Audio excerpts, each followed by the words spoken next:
So, Global Citizen is taking its calls to address climate change into action tomorrow with its Power Our Planet event in Paris. The campaign is calling for a major shift in the way the world's financial systems work with developing nations as they transition to clean energy, deal with natural disasters, and address their most pressing needs. The event will take place at 2 p.m. Eastern and will feature appearances and performances from the likes of Lenny Kravitz, Billie Eilish, Her, Michelle Yeoh, and many, many more. It's going to be amazing. And joining us now, Global Citizen co-founder Hugh Evans. Hugh, talk more about the ultimate goal here and how people can be involved with this from around the world. Well, thank you very much, Mika. We're thrilled tomorrow that 20,000 global citizens will join us here live in Paris for Power Our Planet, a campaign calling for urgent financial reform and debt relief for the world's emerging markets who are crippled by the current debt crisis due to no fault of their own.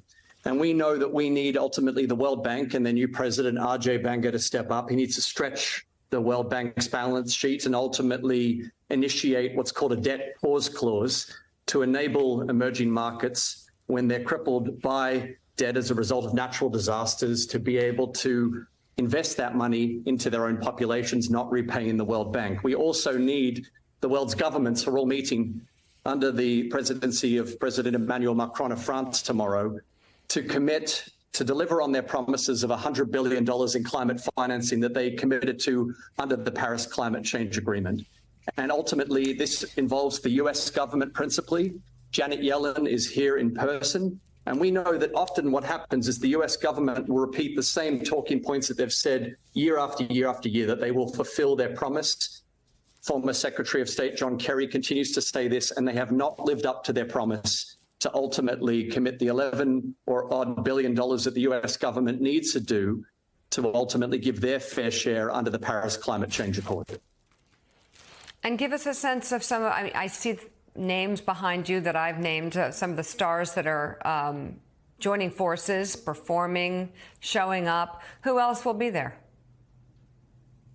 Well, in addition to obviously the incredible headliners like Lenny Kravitz, Billie Eilish, Her, Jon Batiste, we're also thrilled that this event is going to be co-chaired by Prime Minister Mia Mottley of Barbados, who's actually joining me here in Paris now. And Prime Minister Mia Mottley has championed on behalf of Barbados and the people of Barbados this campaign, calling for equity and justice on behalf of obviously her own nation, but also the Caribbean region and also emerging markets all around the world, because this is a global campaign.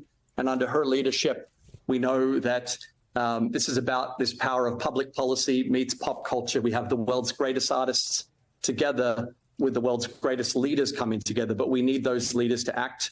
We need the US, we need Janet Yellen to step up, we need Ajay Banga to step up, because if they don't, then there's no way that we can actually enable markets to transition to clean energy and withstand natural disasters in the future. You can catch Global Citizen's Power Our Planet tomorrow at 2 p.m. Eastern Time on YouTube and Apple Music, as well as at globalcitizen.org. Hugh Evans, thank you very much. Good luck tomorrow. We'll be watching. Thank you, Mika, and thank you to everyone at Morning Joe.